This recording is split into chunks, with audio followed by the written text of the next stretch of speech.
Kita sudah kangen lama, kita nggak ketemu. Mari kita memuji Tuhan, bertemu dalam kasih-Nya. Kita ini bertemu di dalam kasih Tuhan.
Kami mohon berkat-Mu untuk hari ini, agar supaya kami boleh memuji dan memuliakan nama Tuhan dengan sepenuh hati dan dapat merasakan kehadiran Tuhan di dalam persekutuan ini. Kiranya Tuhan menyertai kami satu persatu dan mujizat-Mu boleh terjadi pada kami semua. Kami yang sedih boleh dihiburkan, yang sakit boleh disembuhkan, yang lemah boleh dikuatkan. Karena Engkau adalah luar biasa, tiada yang mustahil bagi-Mu. Semua dapat terjadi atas kemurahan-Mu. Semua kebaikan kami terima daripada-Mu. Terima kasih Tuhan, berkati acara kami dari awal hingga akhir, hingga kami boleh merasakan kasih sayang Tuhan dalam hidup kami lebih lagi. Terpuji nama-Mu ya Tuhan, dalam nama-Mu Tuhan Yesus Kristus kami berdoa dan mengucap syukur selalu. Amin. Selamat pagi teman-teman. Selamat datang buat yang lama ataupun yang baru. Pagi ini kita akan melihat sebuah tayangan video kenang-kenangan evergreen. Banyak yang sudah tahu, tapi juga banyak yang belum tahu. Saya betul-betul berterima kasih kepada Hegel dan Shirley yang telah merangkum video ini sehingga jadi dari koleksi foto-foto yang berserakan tanpa tanggal, susah. Jadi betul-betul dibutuhkan kesabaran untuk bisa mengumpulkan foto-foto itu sehingga menjadi rangkuman video yang enak dilihat. Sungguh saya mengucapkan sekali lagi terima kasih kepada Hegel dan Shirley. Coba kita lihat ya, coba agak panjang. Mohon kesabaran, saudara-saudara.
adalah kesempatan. Hidup ini untuk melayani Tuhan. Jangan sia-siakan waktu yang Tuhan beri. Hidup ini harus jadi berkat. Hidup ini adalah kesempatan. Hidup ini untuk melayani Tuhan. Jangan sia-siakan waktu yang Tuhan beri. Hidup ini harus jadi berkat. Oh Tuhan, pakailah hidupku selagi aku masih kuat. Bila saatnya nanti ku tak berdaya lagi, hidup ini sudah jadi berkat.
Tuhan dengan hati yang penuh sukacita.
Selamat siang saudara-saudara. Selamat berkumpul kita semua. Puji Tuhan, saya baru kemarin ya, lagi ngopi, saya taruh itu, saya ngobrol di meja kopi saya lagi ingat, apa nih ya? Habis ngomong begitu terus Pak protokol. Nah besok kumpul ya, jangan nggak datang. Jalan siapa? Saya ini paling nggak bisa jalan. Saya ini paling goblok ya nih. Nyebrang aja saya nggak berani. Siapa kok gue datangnya? Biasa saya datang sama Tante Vera pulang ke rumah bapak. Gampang, jangan pikirin diambil. Puji Tuhan. Saya bersyukur, terima kasih atas anugerah itu. Kalau saya ada, sebagaimana saya ada, ini anugerah Tuhan. Ini teman-teman nih. Tapi saya rasa yang paling tua saya. Tuhan ada asik. Nggak tahu asik kemana. Udah pulang. Puji Tuhan, teman saya yang datang kemarin juga, Tante Ucin, Tante Vera, udah dipanggil Bapak. Pada pulang ke rumah Bapak. Saya rupanya Tuhan masih mau pakai. Karena Tuhan tahu saya tuh di rumah ya cuman ada cucu 2, jadi saya tinggal sekarang sama cucu 2 anak laki.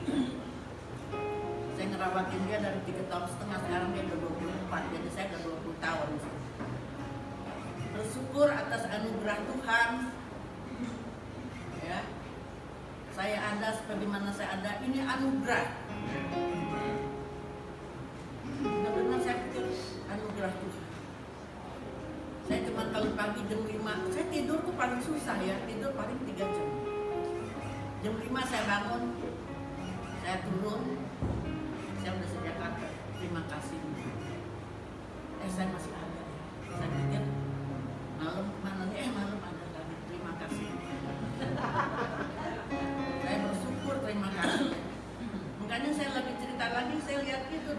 tadi saya lupa pakai, sebelum saya mesti pakai. Jadi buat kenang-kenangan ya. Saya taruh di meja kopi saya lihat kapan nih? Ini hari saya kumpul di sini. Terima kasih atas anugerah Tuhan ya. Saya semua berterima kasih saudara-saudara, nah itu Meme teman bikin bakmi goreng ya. Masih ada teman-teman ya yang Tuhan masih mau pakai menjadi saksi Tuhan ya.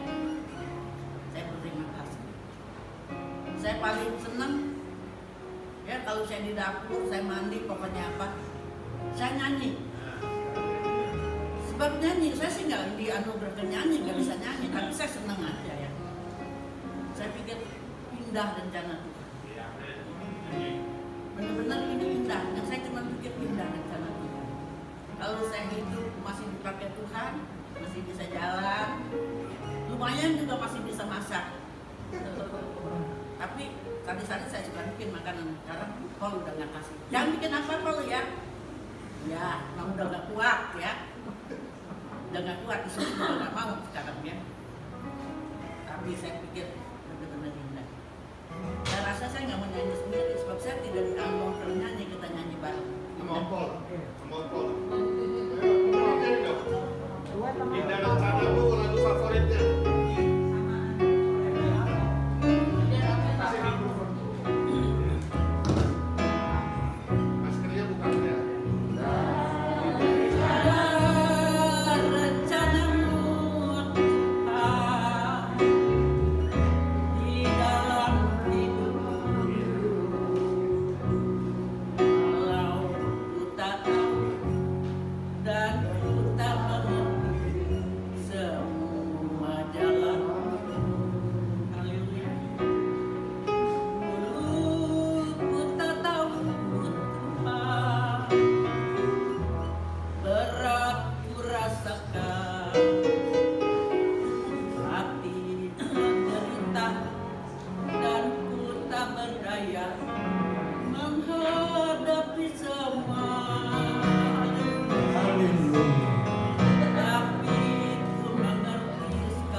Umur saya masih muda, 19.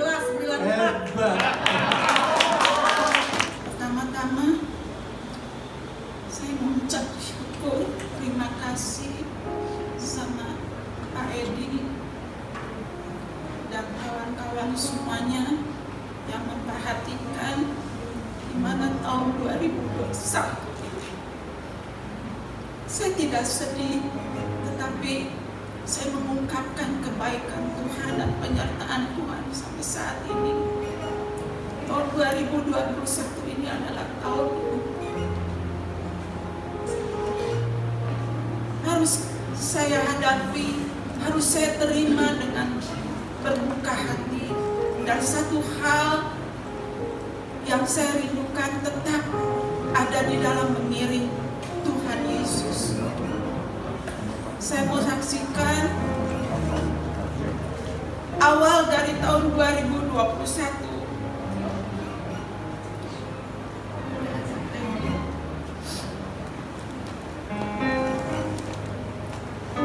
mungkin Bapak Ibu tahu pasangan saya biasanya kalau di sini dengan pasangan. Tadi saya melihat video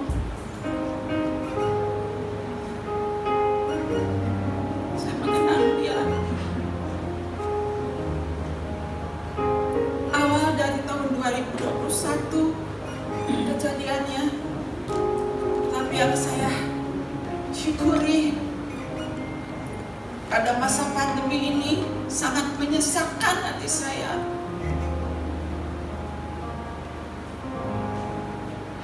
Pada waktu yang sangat-sangat kritis, saya suruh pasangan saya pergi urgent care. jam 3 sore tanggal 6 Januari. Udah di urgent care, dia dikirim lagi ke emergency. Hati saya di situ ingin bersama waktu itu. Tapi setiap dia ke dokter atau ke rumah sakit, bukan saya yang mengantar, tapi yang mengantar anak dan menantu saya baik-baik. Karena COVID, kita menghindari dari semuanya itu.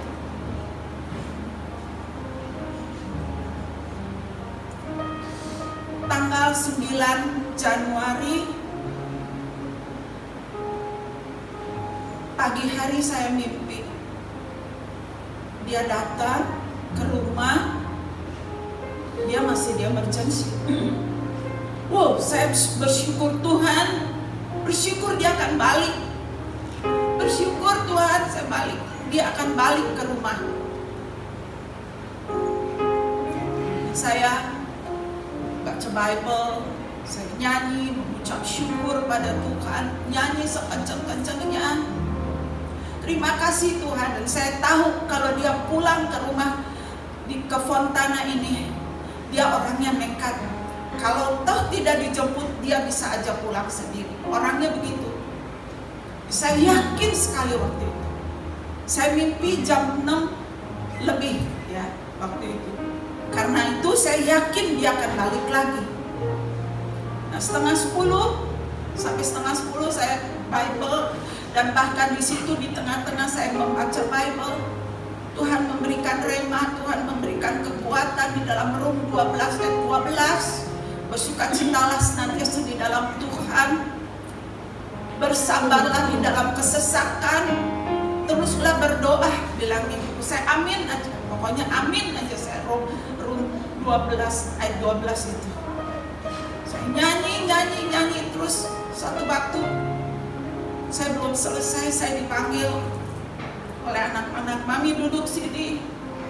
Wah, dikira mau menjemput dia gitu ke emergency. Tiba-tiba dia bilang, "Daddy udah dipanggil Tuhan." Yesus, saya menjerit.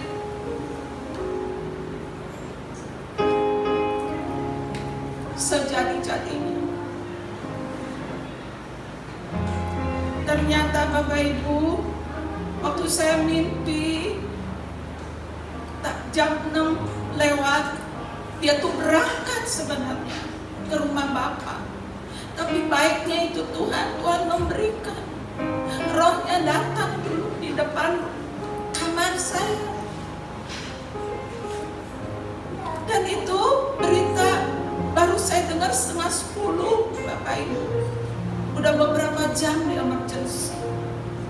Wah, di situ Bapak Ibu, selama saya hidup, saya belum pernah merasakan kesesakan. Bukan sesak napas atau jantung, bukan. Sesak sekali. Tapi firman Tuhan sudah mengatakan, dan saya simak lagi, bersabarlah di dalam kesesakan.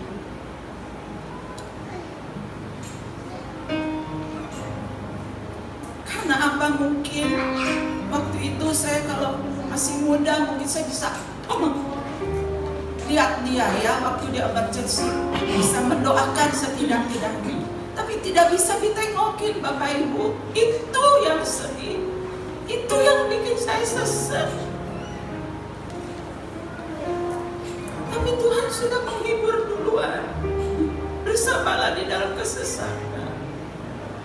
Setengah 11 kami baru sampai ke emergency. Kita boleh disuruh masuk ke ruangan yang masih dia berbaring, belum dipindahkan. Waktu saya masuk, saya melihat dia sudah berbaring dengan tenang. Di situ Bapak Ibu, kesesakan saya hilang. Ternyata saya kepingin ketemu dia, tapi karena COVID tidak bisa. Saya bersyukur begitu banyak kesaksian-kesaksian batin di dalam hidup saya. Dan Pastor Edi menawarkan bagaimana selanjutnya bla bla bla bla. Saya nggak bisa menjawab karena itu keadaan COVID. Biasanya tergantung kita bagaimana, mau dikubur kayak, mau diapain kayak, kapan kayak gitu. Tapi itu dari pihak funeral yang menentukan. Januari 9 Tuhan panggil, 26 Februari baru dimakamkan. Dan sekalian saya juga daftar di situ. Bapak Ibu, kalau kita masih komplit sebagai suami istri, ajak sama-sama berkata, kita harus siap menghadapi kenyataan. Dan memang saya juga pernah bilang, saya siap. Kalau siapa duluan yang dipanggil Tuhan, saya siap. Sampai sekarang ini juga saya siap. Tapi kadang-kadang ya, ada rasa ingin, kerinduan, ingin sekali ketemu. Sepertinya dia tuh pergi gitu, kemana gitu, saya tungguin gitu. Karena dia perginya begitu aja, dia emergency hanya 2 malam 3 hari. Dia dipanggil Tuhan, jadi kayaknya dia pergi kemana gitu. Saya tuh kadang-kadang tunggu-tunggu gitu. Tapi itulah yang saya syukuri pada Tuhan. Sebelum dia, pada saat dia diangkat, rohnya datang dulu, ternyata menampakkan diri kepada saya. Dan memang sebelum-sebelumnya saya tuh udah bilang sama anak-anak, jangan-jangan ini Dedi lewat. Mereka bilang, Mami jangan ada perasaan gini-gini. Tapi saya bilang, aduh jangan-jangan ini lewat. Tapi ya, itulah kenyataan waktu Tuhan buat kita masing-masing. Bapak Ibu, saya himbau semua, dan saya bangga. Biasanya evergreen itu nggak seperti banyak sekarang ini, tapi semakin banyak, berarti semakin banyak yang mencintai dan mengasihi Tuhan. Amin. Dan biarlah kesaksian ini boleh menjadi kekuatan. Terima kasih Pak Pastor Edi sekali lagi atas perhatiannya, dan juga ibu-ibu yang menelpon ke saya, memberikan support, memberikan penghiburan. Dan saya hanya aktif di Evergreen. Saya rumahnya di Fontana. Kalau ada saudara-saudara yang daerah Fontana, saya mau deh mepeng gitu ke gereja gitu. Tapi karena nggak ada ya sudah, saya online di rumah. Tapi puji Tuhan, saya selalu mengisi dengan hadirat Tuhan sehari-hari saya. Dan saya tidak menyanyi, tapi saya memberikan kesempatan yang lain dulu ya. Kalau ada waktu ya saya bisa nyanyi, kalau tidak nggak apa-apa. Tuhan memberkati situ.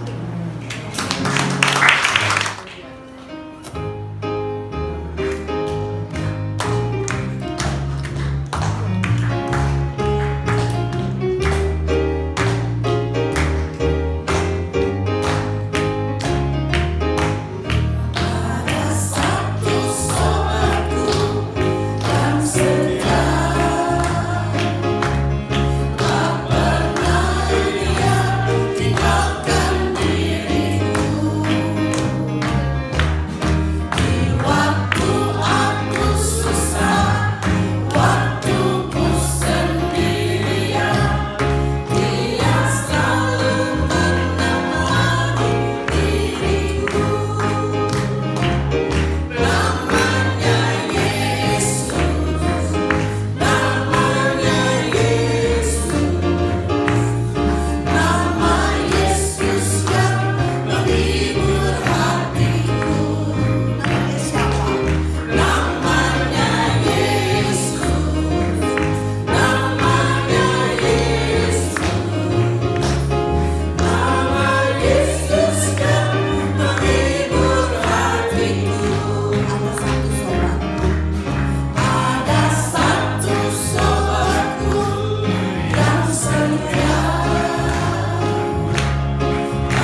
saya bisa berkumpul dengan saudara-saudara.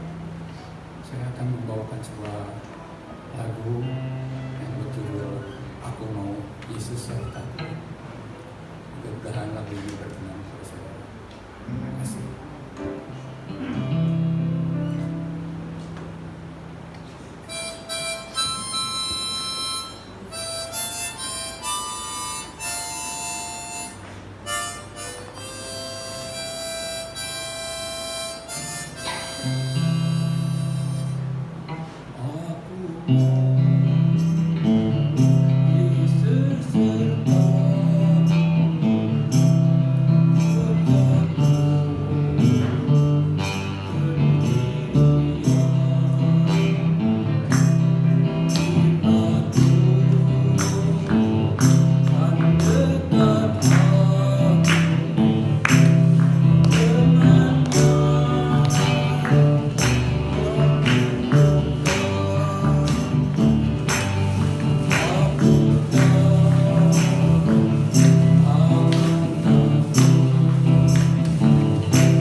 semua merasakan lonely. Tapi kalau kita di dalam Tuhan, Tuhanlah sumber kekuatan kita. Tuhan yang memberikan kita semangat di dalam menjalani hari-hari hidup. Pertama, dengan keadaan saya bersyukur. Sebab itu hari ini saya ingin menyanyi karyanya dari Pendeta Awang Batu. Tuhan merangkai kesedihan kita, air mata kita menjadi permata.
om dan tante yang saya kasihi dalam Tuhan. Sepi ya, shalom. Gitu saudara ya. Saya senang bisa bersama-sama di tempat ini ya. Saya teringat waktu di Surabaya. Mama saya ditinggal papa saya waktu saya SMP, saudara. Jadi udah lama itu ya. Mama saya merasa sendiri. Jadi waktu saya melayani Tuhan, waktu saya sudah dewasa gitu ya, pemuda, saya bilang Mama, Paul bisa seperti ini karena doa Mama, bukan karena Paul merasa mampu atau merasa hebat, tapi semua karena doa Mama. Jadi Mama kalau kesepian, ya bilang Paul bisa menyanyi buat Mama gitu ya. Kalau saya bisa bernyanyi, bisa bermain gitar ya. Jadi itu yang bisa Mama beri, bisa Paul beri buat Mama gitu ya. Jadi Mama jangan merasa kesepian. Kita semua anak-anaknya selalu siap menghibur gitu ya. Itu yang saya rasakan waktu saya di Surabaya. Dan saya sungguh saudara, saya merasa Mama itu begitu berarti buat saya. Ya karena bapak saya masih SMP saudara. Jadi saya tidak merasakan kasih papa yang dalam gitu ya. Mama lebih dalam dari saya gitu ya. Dia banting tulang saudara, menjahit baju siang dan malam saudara. Itu yang saya lihat sendiri dengan mata kepala sendiri saudara. Jadi itu yang saya tidak akan lupa. Paul tidak akan lupakan segala perjuangan Mama selama Paul masih dari remaja gitu ya. Dan Mama saya bangga waktu saya di Amerika, dia lihat waktu Paul, kamu sekarang dipakai Tuhan, Mama bangga sama kamu. Saya bilang, Paul pun juga bangga Mama sudah jadi berkat buat Paul, buat anak-anak, buat banyak orang. Jadi Paul bisa bernyanyi karena Mama saya saudara, dia itu suka menyanyi saudara. Sampai sekarang pun umur 84 tahun dia masih ikut kor saudara ya. Itu yang Paul begitu bangga gitu ya. Jadi itulah yang saya alami. Dan saya ada ayat firman Tuhan di Ulangan 31 ayat 6. Kalau om dan tante di sini yang merasa kesepian, ingatlah firman Tuhan ya. Di Ulangan 31 ayat 6 mengatakan, kuatkanlah dan teguhkanlah hatimu. Ya, jangan takut dan jangan gemetar. Sebab Tuhan Allah, dialah yang menyertai engkau, dan dia tidak akan meninggalkan engkau sendirian, bahkan tidak meninggalkan engkau sendiri. Amin ya. Apapun kondisi kita, umur boleh tua saudara, mungkin fisik boleh menurun, tetapi roh kita harus makin kuat saudara. Ya jangan lemah saudara, kita makin kuat. Amin. Amin. Ya saya tulis lagu ini dengan judul Saat Kau Dalam Kesepian ya.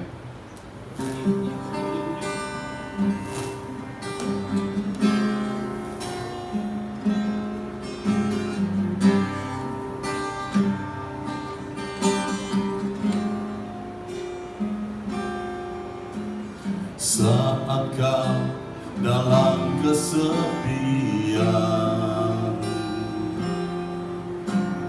datanglah dan sujud di hadapannya, bersujud, berdoa, memohon pertolongannya. Saat kau dalam kesepian, datanglah dan sujud di hadapannya, bersujud, berdoa, memohon pertolongannya.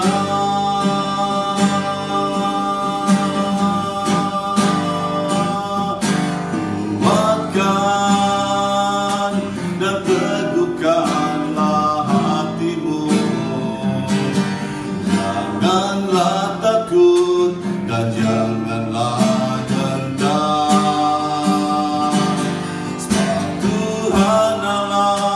yang berjalan menyertai engkau.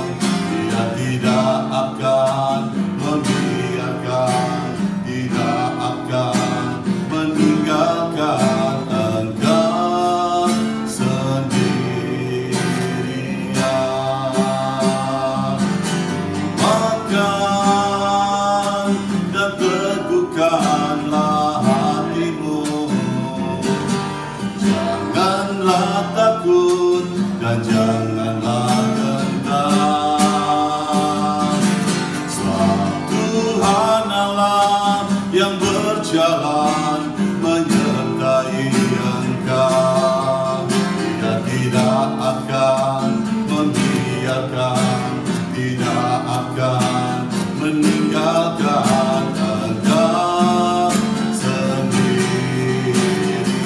Semangat saudara, kuatkan, kuatkan dan teguhkanlah hatimu, janganlah takut dan janganlah gentar. Sebab Tuhan Allah yang berjalan menyertai engkau. Dia tidak akan membiarkan, tidak akan meninggalkan engkau sendirian. Dia tidak akan membiarkan, tidak akan meninggalkan engkau sendirian. Kau telah dibiarkan,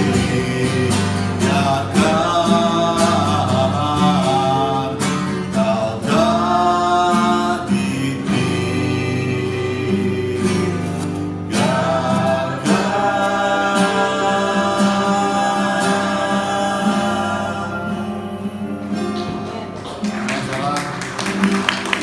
Shalom saudara, shalom.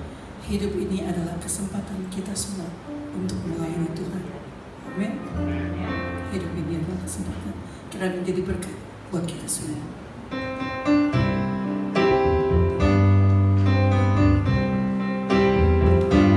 Hidup ini adalah kesempatan. Hidup ini untuk melayani Tuhan. Jangan sia-siakan waktu yang Tuhan beri. Hidup ini harus jadi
berdaya lagi. Hidup ini sudah jadi berkat.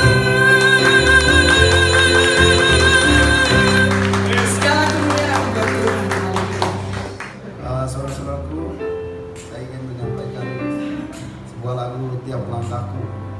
Ini lagu-lagu orang-orang senior yang tidak bosan.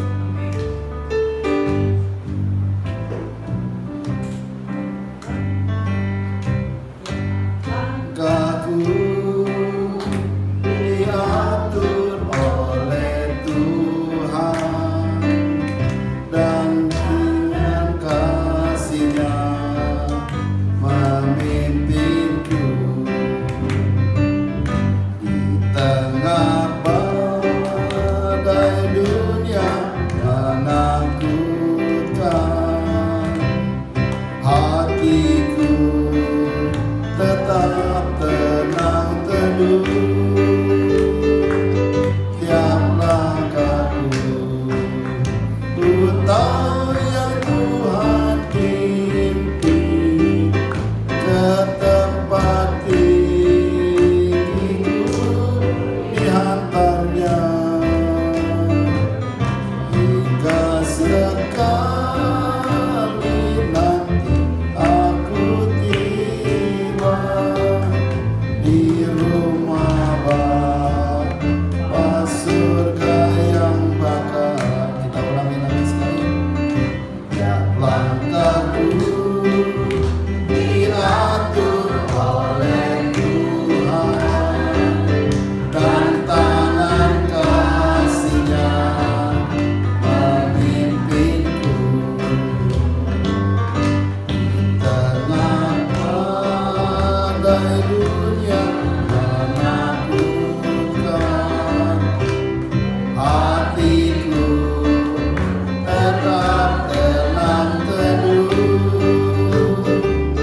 Tiap langkahku ku tahu Tuhan yang pimpin ke tempat tinggiku dihantarnya, hingga sekali nanti aku tiba di rumah Bapa surga yang bakal, di rumah Bapa surga yang bakal. Amin. Saat ini semakin membawa kita untuk jauh dari Tuhan. Melalui keadaan pandemik membuat orang terlena. Bahkan dengan adanya teknologi canggih membuat orang lebih sibuk, bahkan ke gereja pun nggak segan-segan dengerin firman, tapi juga smartphone. Manusia mulai diajak untuk tidak respect kepada Tuhan lewat berbagai macam cara. Namun bagi kita semua umat percaya yang kepada Tuhan, kita mengasihi Dia karena Dia terlebih dahulu mengasihi kita. Dia telah berkorban untuk kita semua, dan Dia memberikan kebenaran-kebenaran firman-Nya untuk menjadi pegangan bagi hidup kita, orang-orang percaya. Sebab itu saya harap kita semua memegang kebenaran firman Tuhan menjadi pegangan hari-hari hidup kita, yang menuntun kita untuk senantiasa berada di dalam jalan Tuhan. Sebab itu saya undang kita semua bangkit berdiri. Kita akan pujikan nomor 4, Penuhi Bejanaku.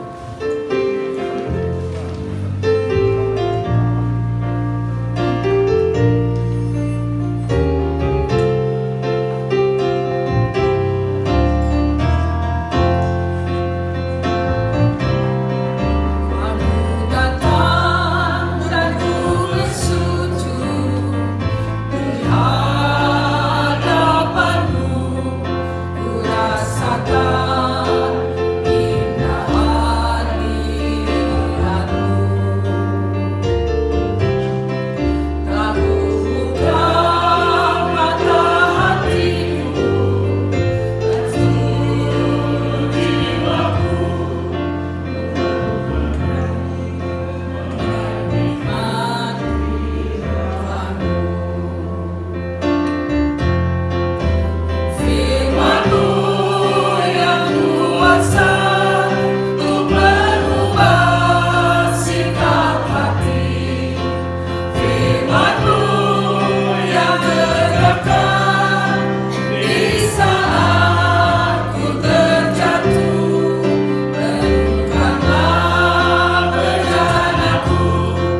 haus akan firman Tuhan.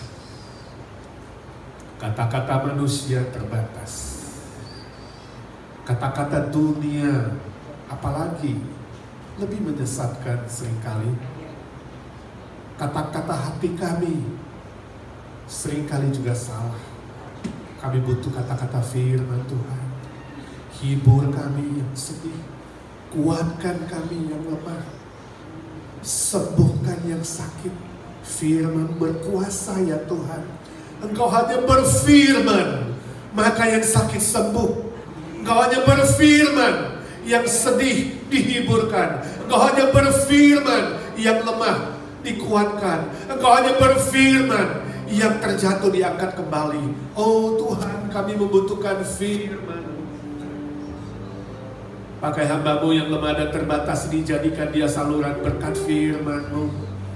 Jadikan hati kami tanah yang subur agar firman itu hidup, bertumbuh, berbuah, berlipat-lipat ganda.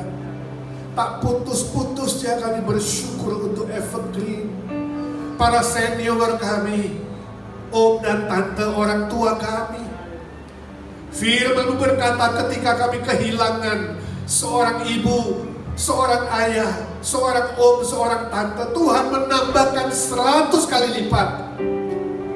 Kami merasakan kekeluargaan ini di IGNC ya Tuhan. Ajar kami saling menghormati, khususnya yang muda. Kami belajar menghargai, mencintai, memelihara para senior kami. Berdoa bersyukur dalam nama Tuhan Yesus. Satu-satunya juru selamat kami, penebus kami, penolong kami, pengantara kami kepada Bapa, sobat kami yang setia, yang hidup selama-lamanya. Amin. Waktu kita kecil itu kita punya cita-cita, betul nggak? Saudara punya nggak?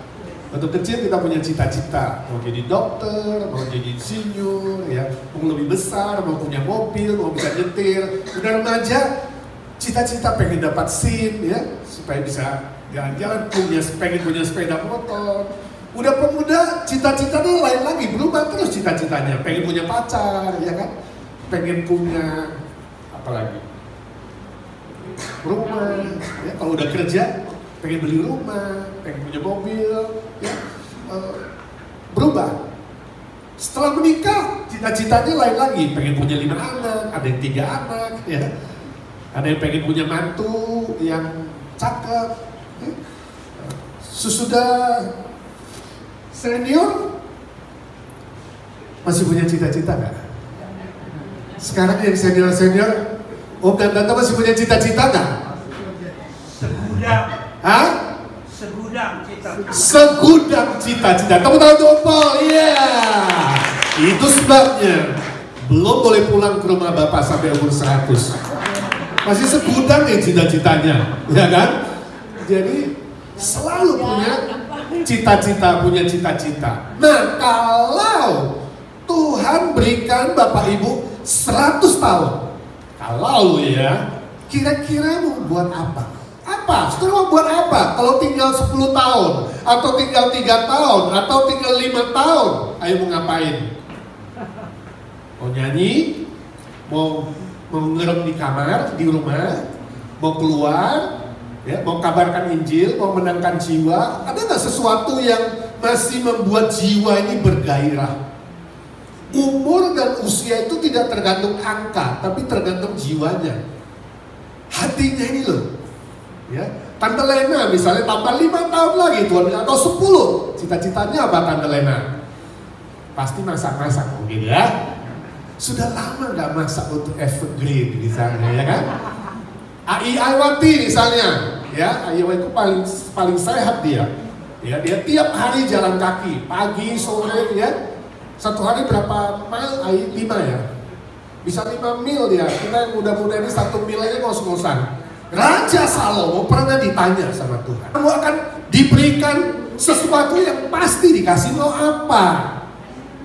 Lalu Salomo minta apa? Hikmat. Dia tidak minta kaya, dia gak minta pinter, dia gak minta ganteng, dia gak minta sesuatu yang bersifat materi. Dia minta hikmat. Hikmat itu bijaksana sorga. Hikmat Tuhan, supaya aku bisa memimpin bangsa ini dengan bijaksana. Lalu Tuhan hebat, selain kasih hikmat, Tuhan tambahkan apa? Kekayaan, kepintaran, kegagahan, segala macam. Jadi hikmat kuncinya. Jadi hari ini kalau om dan tante saudara ditanya mau apa, jawabannya sudah tahu apa? Hikmat. Hikmat itu bijaksana dari sorga. Nah, Konfusius pernah bilang begini, waktu usia 20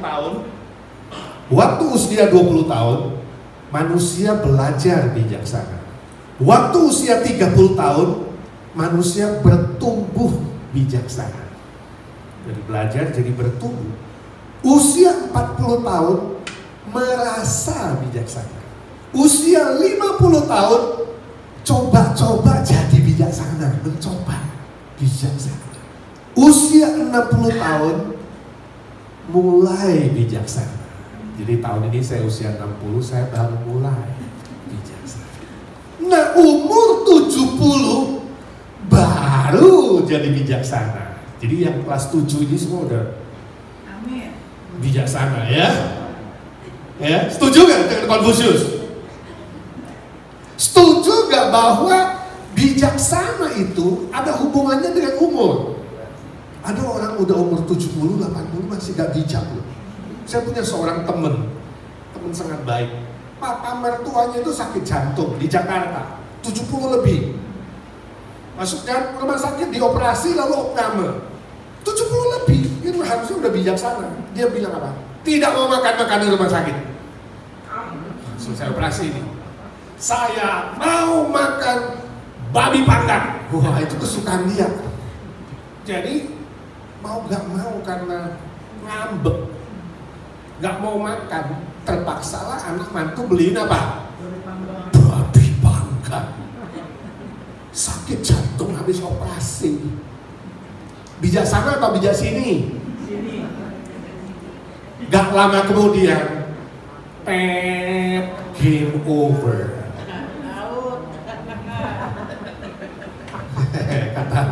Kata Deli, out. Yang ini apa? Lewat. Jadi bijaksana gak tergantung usia. Ada yang sudah berusia gak bijaksana, ada yang masih muda. Tergantung apa? Tuhan buka jendela sorga, memberimu hikmat atau tidak. Bijaksana juga gak tergantung pendidikan. Wow, jangan kira dia punya doktor, punya gelar, di depan nama, di belakang nama, di atas nama, di bawah nama, tetap gak bijak. Nah ini di Jakarta terjadi. Doktor, profesor, wah di Jakarta kan udah guru besar itu dibantu profesor. Aneh memang ya kalau Indonesia itu. Kalau sini setiap dosen disebut profesor. Punya PhD, dia mau ngajar ke kota lain, terbang naik pesawat. Pesawatnya delay, terlambat. Dia gak jadi bisa seminar, dia gak jadi bisa ngajar. Marah-marah. Di dalam pesawat teriak-teriak pramugari yang dimarahin. Nah, bijaksana atau bijak sini? Orang Jawa bilang dua blek. Sampai satu pesawat tuh liatin dia. Berani lagi bilang, saya dosen. Dosen kok ngono, ya kan? Masa pramugari dimarah-marahin? Pramugari salah gak sih? Hah? Kalau pesawat delay, pilot dimarahin salah gak sih pilot? Enggak, yang salah siapa? Pesawat. Kita nggak tahu. Biasa cuma bilang kesalahan teknis ya. Salahin cuaca, ya, salahin ini. Tapi memang harus terlambat ya terlambat, betul nggak? Jadi nggak tergantung pendidikan. Boleh punya gelar, boleh punya doktor, belum tentu bijaksana. Nah hari ini kita akan belajar. Kalau saudara ingin berhikmat, punya bijaksana dari sorga, tandanya itu apa? Saya harap semua senior kita, plus yang muda-muda, sungguh-sungguh mendapat hikmat. Orang yang berhikmat dari sorga, yang sungguh-sungguh bijaksana. Dua tandanya. Yang pertama, punya rasa takut terhadap Tuhan. Nah itu ada di situ ayatnya, kita baca sama-sama yuk. 1, bilang lagi 1, 2, 3. Takut akan Tuhan adalah permulaan pengetahuan. Tetapi orang yang bodoh menghina hikmat dan didikan. Satu lagi, berbahagialah setiap orang yang takut akan Tuhan, yang hidup menurut jalan yang ditunjukkannya. Mazmur 128 ayat 1. Nah, Alkitab berkata, ini tulisan Raja Salomo, karena dia berhikmat, Roh Kudus memakai dia, memberi dia inspirasi. Dan Salomo kemudian menuliskan firman Tuhan di Amsal, ya, yang barusan kita baca, pasal 1 ayat 7. Takut akan Tuhan adalah permulaan pengetahuan, permulaan hikmat. Jadi kalau saudara mau menjadi orang yang berhikmat, mau menjadi orang yang bijaksana, yang pertama adalah takut akan Tuhan. Nah, takut di sini bukan takut sama maling, bukan takut dirampok, bukan takut miskin, bukan takut tua, bukan takut sama harimau atau anjing galak, bukan. Takut di sini dalam bahasa aslinya artinya punya hati yang hormat sama Tuhan. Itu kan. Punya hati yang mau menyembah Tuhan, mau beribadah kepada Tuhan. Dan Mazmur menjelaskan itu. Berbahagialah orang yang takut akan Tuhan. Orang yang bagaimana sih yang takut akan Tuhan? Mazmur 128 ayat 1 menjelaskan. Yang hidup menurut jalan yang ditunjukkan Tuhan. Apa itu jalan yang ditunjukkan Tuhan? Semua agama juga mengajarkan jalan. Betul nggak? Ada agama yang bilang, ya Allah tunjukkanlah kami jalan yang lurus. Lalu Taoisme, Lao Tzu bilang, ya Tuhan tunjukkanlah kami jalan. Jalan yang ada di dunia ini bukan jalan yang benar. Tao ke tao, fei chang tao. 1, 2, 3. Jalan yang ada di muka bumi ini yang bisa disebut oleh manusia tao ke tao, fei chang tao, jalan yang salah. Jadi jalan yang benar adalah datang dari surga, bukan dari bumi. Sebab jalan dari bumi pasti jalan yang salah. Jalan yang dari surga itu siapa? Yesus berkata apa? Akulah jalan. Yohanes 14 ayat 6. Jadi ketika Yesus turun ke dunia ini, dia memperkenalkan dirinya. Akulah jalan. Kamu cari jalan yang lurus, kamu cari jalan yang benar. Akulah jalan. Oh, Yesus berani sekali ya. Kalau hari ini ada orang yang bilang, akulah jalan, akulah kebenaran, akulah hidup. Kamu bilang apa? Coba mati dulu baru bangkit, bisa nggak? Nggak bisa kan? Yesus berani, kenapa? Dia tahu bahwa dia mati, dia akan bangkit lagi. Dia mengalahkan maut, mengalahkan dosa, mengalahkan iblis. Makanya Yesus adalah jalan yang benar. Nah, kita simpulkan, orang yang takut akan Tuhan adalah yang hidup menurut jalan yang ditunjukkan Tuhan. Berarti orang yang berhikmat, orang yang hidup menurut Tuhan Yesus. Ketika kamu percaya dalam hatimu, mengaku dengan mulutmu, Yesus turun dari sorga, mati bagi kamu di atas kayu salib, dan dia bangkit kembali, memberimu hidup kekal. Kamu terima dalam hatimu, mengaku dengan mulutmu, kamu pasti diselamatkan. Amin. Dan itu keselamatan yang sejati. Itu jalan yang benar. Kamu sudah menuju jalan yang benar, ada pada jalan benar, sedang pada jalan benar, menuju ke surga. Masih ada takut nggak? Ada. Masih ada khawatir nggak? Nggak ada. Masih ada sedih nggak? Sedikit. Nanti disembuhkan, ya kan? Tapi kita tahu pasti kemana. Nah, itu menjadi sebuah kekuatan.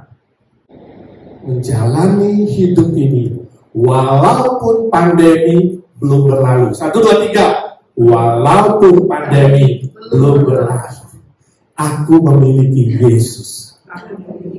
Itu sudah cukup. Itu sudah cukup dari semua muanya. Betul? Suami bisa meninggalkan kita, istri bisa tinggalkan kita, teman bisa tinggalkan kita, IGNC bisa tinggalkan kita, atau you tinggalkan IGNC, ya kan? Bisa aja. Tapi Tuhan tidak pernah. Amin. Dan itu hikmat. Itu hikmat.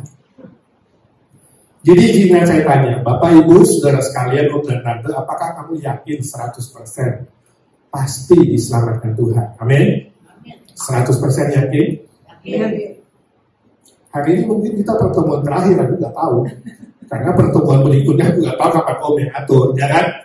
Bisa saja bulan depan sudah nggak muncul, ya kan? Tadi kita lihat di foto, video-video itu kan ada juga yang sebagian sudah pulang, betul? Mereka sudah seneng sih, kita yang di sini yang ditinggal masih sedih, tapi yang sana sudah enak, betul? Tapi kesempatan yang Tuhan berikan, itu poin saya, sangat terbatas. Selalu berpikir hari ini terakhir, besok bukan kita punya. Hidup lebih baik dari kemarin. Kemarin sudah berlalu, jangan mengganggu hari ini. Jangan biarkan hari kemarin membuatmu sedih, susah. Hiduplah dengan sukacita hari ini. Kesusahan sehari sudah cukup. Besok belum tentu kita punya. Tuhan panggil, kita siap kata Ciari. Betul gak? Anytime. Jadi hargai kesempatan. Kalau masih ada kesempatan ketemu, datanglah. Evergreen. Kalau next month mulai lagi gak next month? Ya, kalau bulan depan masih hidup, saudara datang gak Evergreen? Tante Nelly, ya? Iya, masak nasi ya Tante? Bawa nasinya. Iya, siapa takut? Sebulan sekali, ya kan? Itu memang ciri khas Evergreen. Kalau Bapak Ibu belum yakin 100%, ingat sebelum pulang, sungguh-sungguh terima Tuhan Yesus di hati. Dan mengaku dengan mulut, terima dengan hati Tuhan Yesus satu-satunya yang mengampuni kamu. Dan dia bangkit menyelamatkan kamu. Amin. Jangan pulang dari sini sebelum yakin selamat. 1, 2, 3. Jangan pulang dari sini sebelum yakin selamat. Tapi kalau Bapak Ibu merasa aku sudah yakin 100%. Nah, buktinya apa? Apakah sungguh-sungguh Bapak Ibu memakai firman Tuhan sebagai pedoman, seperti tadi kata Bu Nina, pedoman dalam hidup kita sehari-hari, menjadi saksi Tuhan. Jadi kalau masih hidup di dunia ada saksinya, ada gunanya menjadi saksi Tuhan. Kenapa Tuhan membuat kita ya dua mata di depan, nggak di sini samping? Soalnya orang katanya di depan, artinya apa? Pandanglah ke depan, jangan ke belakang. Filipi 1:3, lupakanlah apa yang di belakangmu, lupakan semua kepahitan, sakit hati, ya, kebencian, ya, mertua yang bawel, lupakan. Lihat ke depan, lupakan di belakang. Karena Bapak ada di depan, ingat, song-song di depan. Semua kegagalan, kesuksesan, lupakan dengan mudah. Lalu Tuhan juga menciptakan dua telinga, nah ini kiri kanan. Artinya apa? Kita mendengar selalu dari dua sisi. Bisa terima ujian, bisa terima kritik. Bisa terima hal yang baik, bisa terima hal yang buruk. Lalu pakai otak disaring. Jadi mendengar itu jangan sepotong-sepotong. Dua sisi, stereo, kiri dan kanan. Lalu Tuhan juga menciptakan otak di dalam tengkorak ini. Otak ada di dalam. Ada orang otak yang di luar itu tumbuh ngomong-ngomong. Artinya apa? Jangan kamu minder. Ingat, semiskin apapun kamu, tanda kutip semiskin apapun, orang tidak bisa mengambil otak, pikiran, ide. Itu kekayaan yang terbesar yang diberikan oleh Tuhan. Gak ada orang yang bisa menyentuhnya karena di dalam tengkorak. Lalu Tuhan juga menciptakan satu mulut. Aku bersyukur banget satu mulut. Bayangkan kalau dua mulut, berantem ke mulut, ya kan? Satu mulut. Mata dua, melihat lebih jelas. Telinga dua, mendengar lebih jelas. Jadi dengarlah 2 kali, lihatlah 2 kali, sebelum berbicara 1 kali. Ini bijaksana. Jangan dibalik. Dengar setengah kali, bicara 4 kali. Pusing ya. Dan jaga itu mulut yang satu itu. Janganlah dari mulut yang satu mengeluarkan 2 hal bercabang, ya kan? Senin sampai Jumat marah-marah, maki-maki, teriak-teriak. Sabtu Minggu, haleluya, puji Tuhan. Jangan dari sumber yang sama, mulut yang sama keluar 2 hal yang berbeda. Dan kita diberikan satu jantung di dalam tulang rusuk yang paling dalam, tulang rusuk dijaga di sini, jantung. Artinya apa? Kamu harus mencintai dengan sungguh-sungguh dari dalam.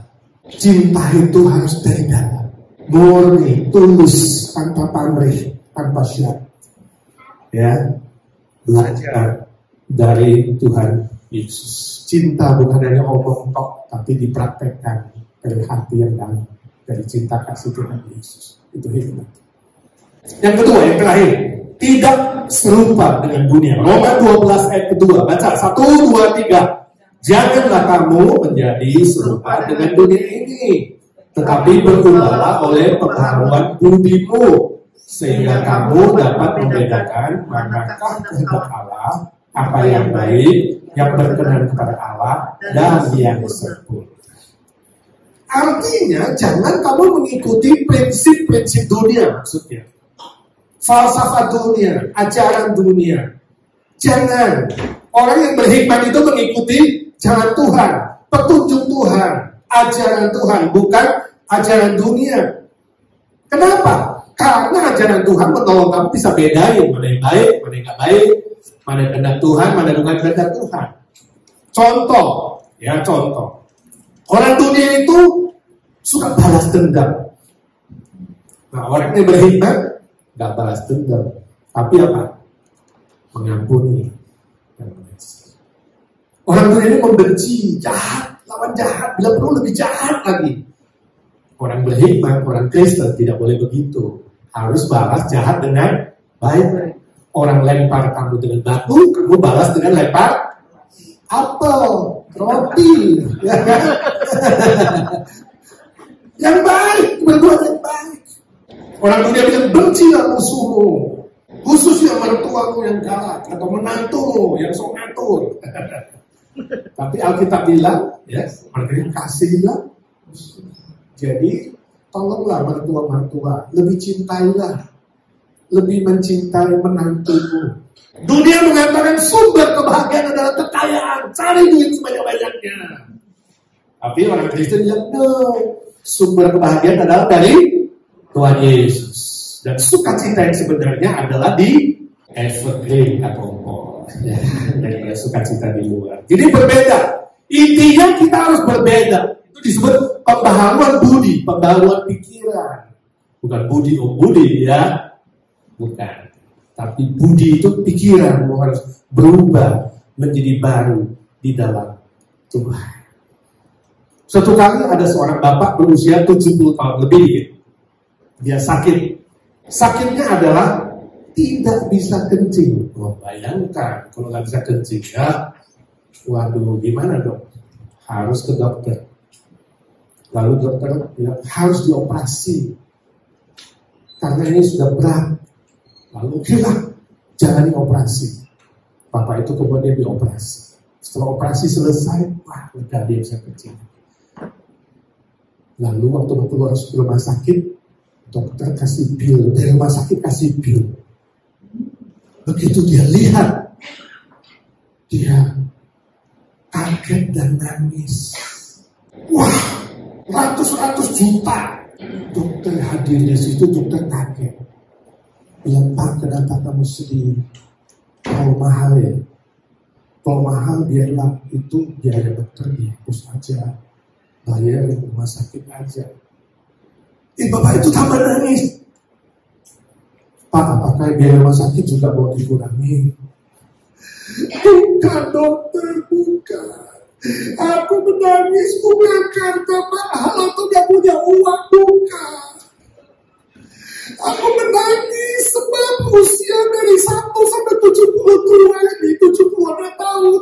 Saya bisa kencing, tapi Tuhan gak pernah ngebil saya. Ngerti gak saudara?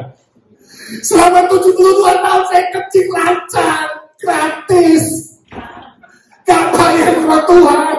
Sekarang bisa kencing, bayar 200 juta. Oh Tuhan, kalau sungguh baik. Ternyata tangisannya bikin haru. Ngerti gak? Ya lihat kepada Tuhan.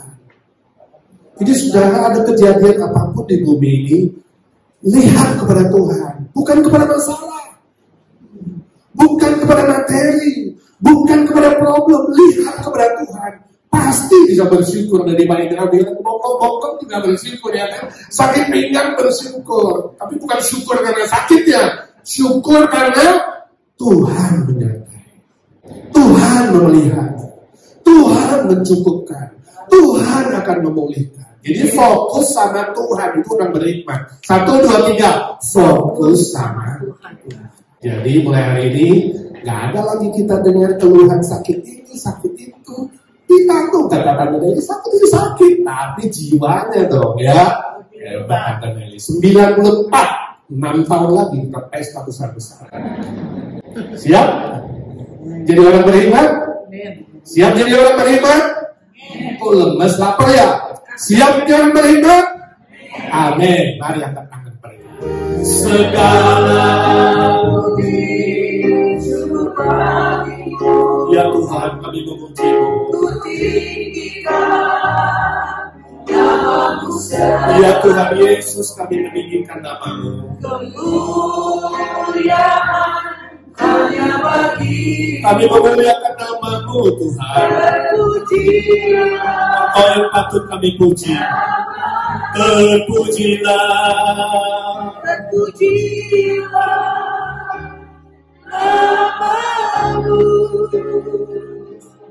Bapa di surga, terima kasih untuk firman-Mu. Ya Tuhan Yesus, terima kasih untuk keselamatan yang Kau berikan kepada kami. Hamba berdoa kalau di antara kami ada yang belum sungguh-sungguh percaya, pada siang hari ini hamba berdoa dalam nama Tuhan Yesus. Tidak yang mengeraskan hati, tapi sungguh-sungguh rendah hati, mengaku dari mulut, percaya di dalam hati Tuhan Yesuslah satu-satunya juru selamat yang sejati, jalan yang sejati menuju surga, yang sudah mati bagi kami dan bangkit bagi kami. Hamba-Mu berdoa bagi semua yang sudah percaya, Tuhan tolong kami tidak menyerupai dunia, tapi kami sungguh-sungguh diubahkan menjadi saksi-saksi-Mu semasi diberi kesempatan di muka bumi ini. Melalui perkataan, melalui perbuatan, melalui semua aspek hidup kami memuliakan Tuhan dan menjadi berkat khususnya mengasihi mereka yang belum diselamatkan. Saat ini kami berdoa syafaat untuk semua senior kami satu persatu, khususnya yang lemah tubuhnya kami minta dalam nama Tuhan Yesus, tumpangkan tangan-Mu dan jamah. Tante Lena, berikan dia kekuatan baru, berikan dia kesehatan, anugerah-Mu setiap hari yang baru. Pak Indra yang sakit pinggangnya, karena sarafnya kami ingin berdoa dengan sakit dalam nama Tuhan Yesus. Kuasa darah-Mu menyembuhkan dia, bilur-bilur-Mu memulihkan dia. Juga semua senior yang lain yang tidak kami bisa sebut satu persatu, yang hadir di sini, yang ada di rumah mengikuti online, kami berdoa dalam nama Tuhan Yesus. Pelihara mereka satu persatu, yang lemah Tuhan kuatkan, yang sedih Tuhan hiburkan, yang hampir terjatuh Tuhan angkat kembali. Berkati anak, mantu, cucu semua takut akan Tuhan, hormat orang tua, mencintai orang tua dan memelihara satu demi satu. Berkati ompol warganya, Tuhan beri dia kekuatan ekstra dari sorga, hikmat dari sorga, dan semua berkat karunia yang dibutuhkan. Terus memimpin Evergreen dengan sebaik-baiknya untuk kemuliaan dan kebesaran nama-Mu. Terima kasih Tuhan Kau hadir di tengah-tengah kami, menikmati seluruh acara kami dari awal hingga akhir. Terpujilah nama-Mu. Berdoa bersyukur memohon berkat di dalam satu nama, Tuhan Yesus Kristus, Juru Selamat dan Penebus kami yang hidup selama-lamanya. Amin. Amin. Semua percaya berkata amin. Terima kasih. Doakan saya ya supaya saya tetap setia melayani Tuhan sampai di akhir.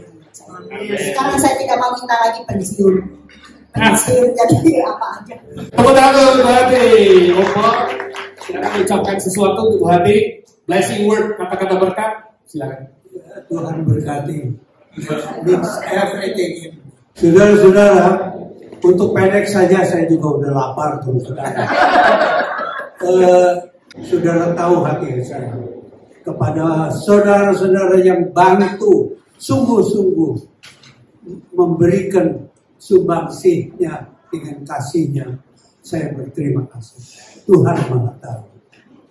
Dan kata tambahan saudara-saudara, Ada yang sering tanya sama saya, ke IJNC buat apa? Ngapain? Dan saya tambahkan, ke Evergreen, saudara-saudara, buat apa? Ngapain? Saya tahu jawabannya. Mau tahu? Tolong jawab sendiri. Bulan depan kita rayakan Evergreen 14, lalu Novembernya IJNC 15. Ya.